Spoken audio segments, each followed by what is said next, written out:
Bayangkan, dunia tanpa lampu elektrik, tanpa kereta, dan tanpa telepon pintar. Dunia di mana kita hanya bergantung pada lilin untuk cahaya, burung merpati untuk mengantar message, dan kereta kuda untuk pengangkutan. Bagi yang bercinta, pasti akan sukar untuk melepaskan rindu dendam dengan orang yang tersayang tanpa aplikasi WhatsApp. Membayangkan saja sudah sukar, bukan? Natijanya, semua kemajuan yang kita nikmati pada hari ini adalah hasil daripada inovasi dalam bidang sains, teknologi, kejuruteraan, dan matematik ataupun STEM. Namun hadirin sekalian, inovasi tidak hanya datang daripada ide dan teori semata-mata.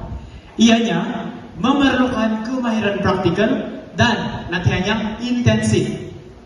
Disinilah pendidikan teknikal dan latihan vokasional TVET memainkan peranannya. Saya mulakan bicara saya dengan lafaz selamat pagi, salam Malaysia Madani, salam STEM dan TVET, peneraju kerjaya masa hadapan. Sidang Dewan yang berfikir.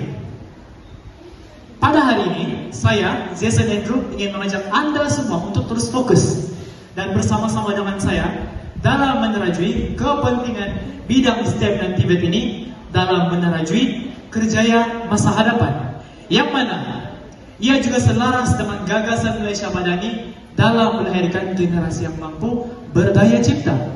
Kini, dalam era globalisasi dan revolusi industri 4.0, keperluan untuk menguasai kemahiran STEM dan TVET semakinlah meningkat berbanding daripada era sebelumnya.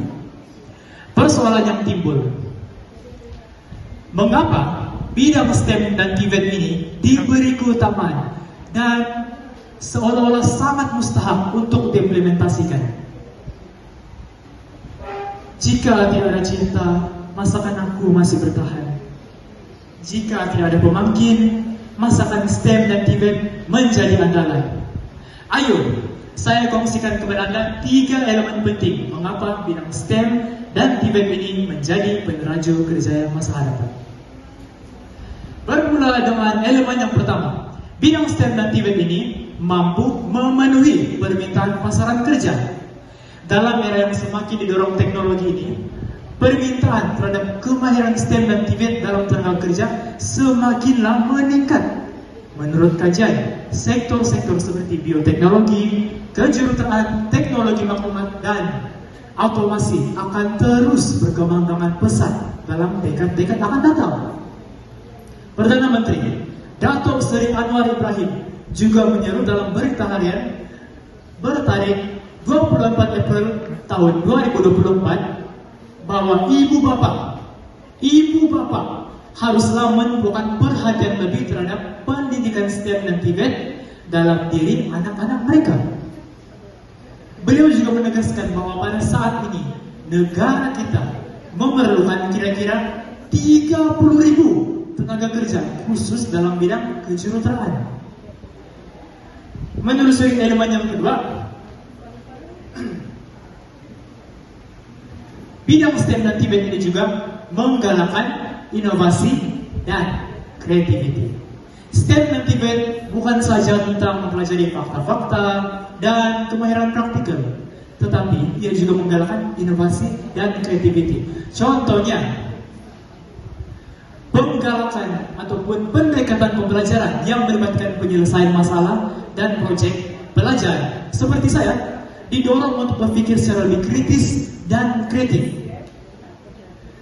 Kita sebagai rakyat Malaysia seharusnya berbangga dengan Datuk Phua Ken Sing. Jika ada yang kenal ataupun lebih dikenali dengan nama samaran beliau, yaitu The Father of Pendrive. Ya betul, The Father of Pendrive. Pencipta pendrive yang telah membawa kemajuan drastik dalam era teknologi ini berasal dari Malaysia. Hebat bukan? Kejayaan beliau juga adalah bukti kepada kita bahwa pentingnya kita menggalakkan inovasi dan kreativiti. Siapa tahu usaha yang berterusan khusus dalam bidang STEM dan TVET ini pastinya akan menghasilkan satu ancaman paradigma yang tidak disangka-sangka. Oleh itu, kita haruslah bersama-sama memastikan ide futuristik ini menjadi realiti. Menelusuri elemen yang kedua. Elemen yang ketiga masih dalam konteks yang sama. Bidang STEM dan TVET ini juga mampu meningkatkan kadar kebolehpasaran graduan. Program TVET menyediakan latihan praktikal yang relevan dengan keperluan industri. Ini memastikan graduan TVET mempunyai kemahiran yang tepat dan lebih mudah untuk masuk ke pasaran kerja.